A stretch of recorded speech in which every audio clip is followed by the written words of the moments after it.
What is good, my guys and girls of YouTube? It's your boy Justin Omoi here. I did say that I'm gonna make my videos look a little bit better in terms of quality, but I don't know, probably forgive me for today if I don't make it look good. I don't know, we'll see.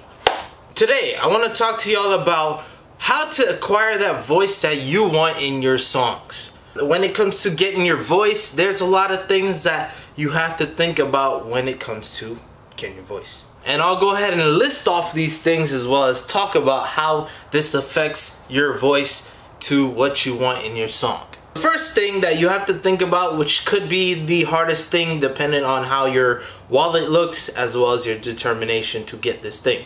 And that is, of course, buying the right microphone for your voice. Microphones are going to be the things that you use to capture your voice. Newsflash. Whether it be a cheap microphone that's used for dynamics or an expensive $20,000 microphone that got stolen from this studio, I'm not going to talk about it, it wasn't me. That basically gives you the DJ Khaled vocals. They have different tastes and different quality, different styles for your taste. Liking.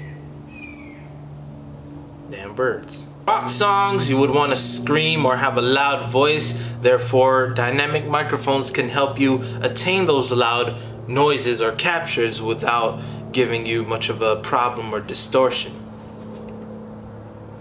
I don't know if you can hear it, but there's a damn plane that's just flying through and it's annoying, and why everything's happening now, I don't know. Rap vocals, you may want, I don't know, sometimes you would want an ambient high crisp voice. There's microphones for that, like, I don't know, the Rode NT1 that they support your boy by sponsoring, by sending one. Thank you. And then there's other brands where you could get microphones for tone, like Blue. All in all, if you want to see a microphone that's good for you, the best way to go about it is to test videos. Find test videos of microphones on YouTube and listen to it, think about it.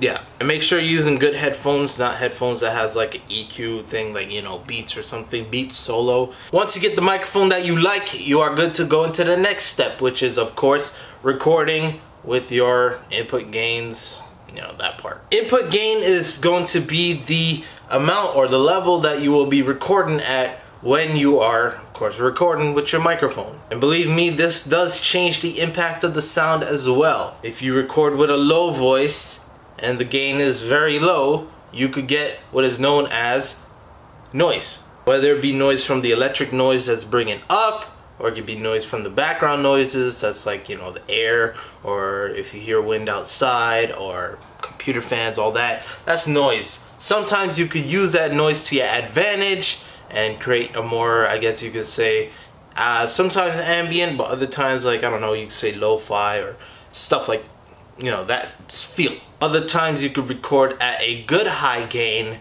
and whisper or something. It depends what you want in the song again. If you're whispering, you could be close and get a more toned whisper, or you could step back and get a, I don't know, like a more clarity whisper, raise up the gain a bit. It's all in the distance between you and the microphone, as well as the input level gain. That matters. The third thing that will matter when it comes to your voice and how you want it in your song is going to be the effects that you use in your voice or on your voice, whatever sounds right or better. I already made a video on mixing vocals, and I do want to make an update to that, but I'm waiting for the newest FL Studio to come out. I just gotta know when that comes out, probably on FL Studio's birth date, which I'll probably check on Wiki after this. But yeah, effects such as EQ to cut off sounds, or a compressor that could squish your vocals and make it like louder or keep it dynamic depending on how you want it in your sound. Again, I made effects on all of these things. I made videos on all these effects, so you can check them out, listed in the playlist or whatever. EQ is going to help you sculpt your voice. Compressors compress your voice.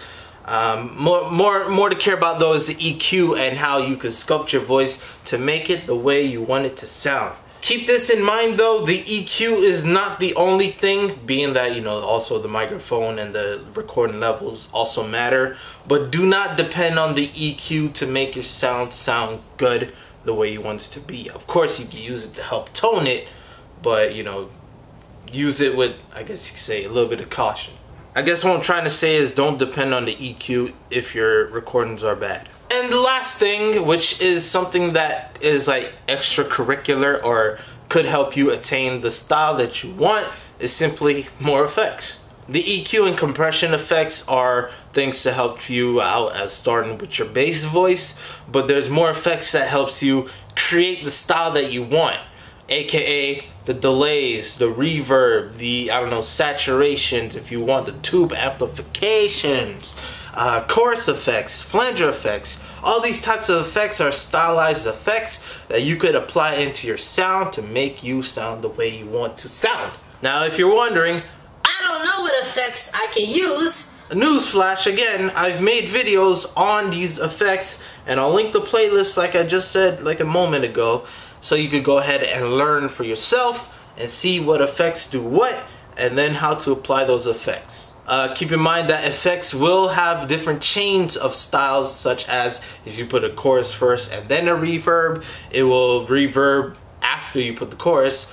But if you put a reverb first and then the chorus will have to put a chorus effect on the reverb, which can make it sound interesting or different if switched around. You could have like your reverb with the dry low and the wet high, and have the decay open, and you could get an ambient voice style effect, or you could keep it regular, whatever you want. And I'm only talking about the quality side here. The other side is the performance side, aka the way that you project your voice when you speak and how you know, put it out. Anybody could be like, yo, A, B, C, D, E, F, G. I have a perfect quality recording of that. And then there's other people that could give you the performance side, aka the A, B, C, D, E, F, G. Yeah. I don't know, something. So yeah, I always speak about this a lot, but I do want to emphasize this because there's a lot of people that give me some shimmy shammy garbage and be like, yo, can you make me sound like Ray Shremmerd, whatever it's called. Thank you guys and girls. If you watch this and you feel like it's helpful, go ahead and hit the like button to thank your boy. Also subscribe if you want to stick along and see more videos of your boy doing things like this. And again, check the I button, should be over here. If not, I don't know why. But the I button has the playlist and stuff. Also, you'll see it at the sides here. Yeah, thank you guys and girls a lot, and I'll see you on Wednesday with another tutorial video. Peace. I'm out.